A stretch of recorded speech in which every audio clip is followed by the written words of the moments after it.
اور سنے ترمذی میں حدیث ہے، میرے مصطفیٰ کریم علیہ السلام نے فرمایا جو سچا تاجر ہوگا، سچا تاجر، اللہ اسے قیامت کے دن نبیوں کے ساتھ جگہ عطا فرمائے گا۔ سچے تاجر کو اللہ نبیوں کے ساتھ۔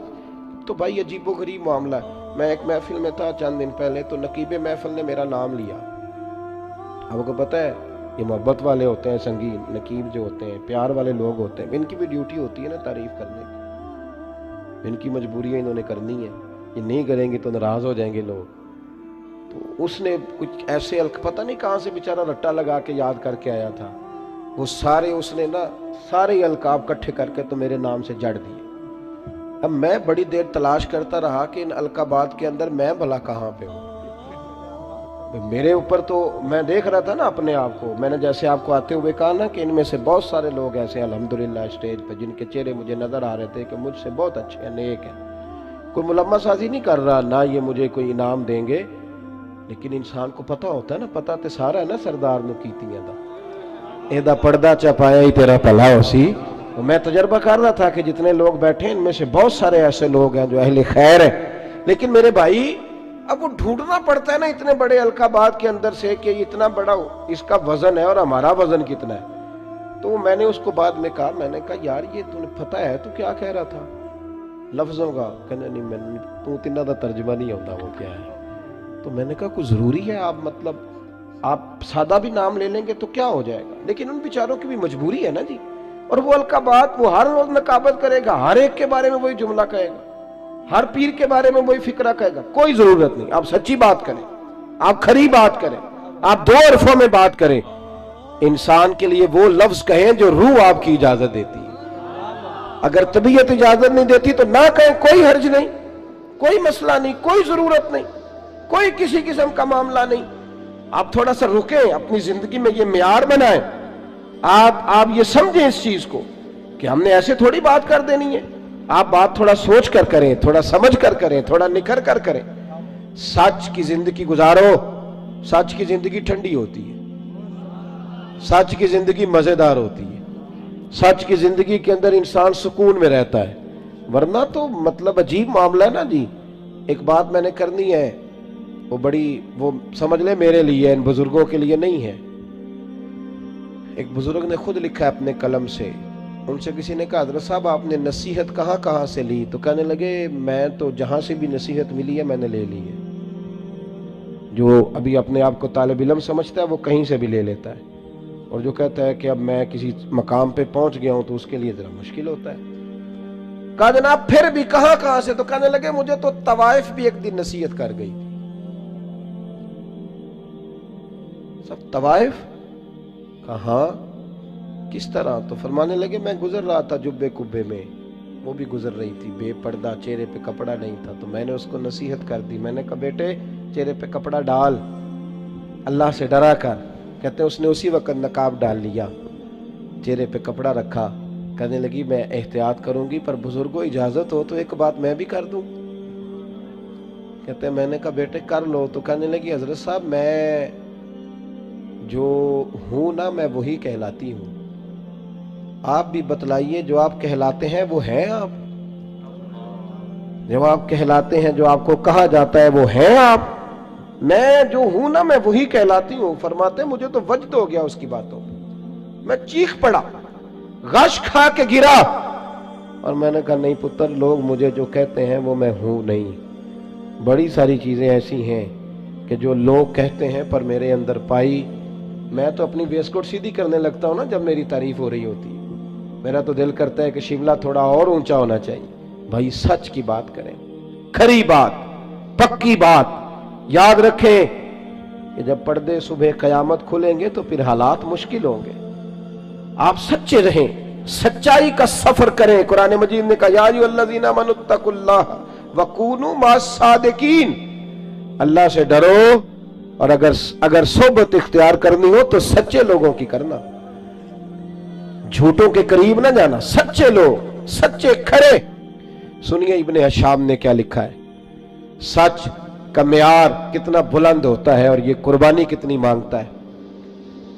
حضرت اسماء بنت ابی بکر صدیق رضی اللہ تعالی عنہ فرماتی ہیں کہ میرے ابا جی نا میری ڈیوٹی لگا کے گئے تھے کہ بیٹے میں حضور علیہ السلام کو لے کے غار ثور میں جا رہا ہوں تو میرے نبی کریم کو نا تازہ کھانا ملنا چاہیے۔ یہ محبت کا لفظ بولنا بڑا آسان ہے پر اس کی پاسداری بڑی مشکل ہے، اوہو بڑی مشکل۔ تازہ کھانا، آج نا حاجی سویرے سویرے جاتے ہیں عمرے والے اور صبح صبح 2-4 بوتلیں لے جاتے ہیں، غار ثور پہ جا رہے ہیں۔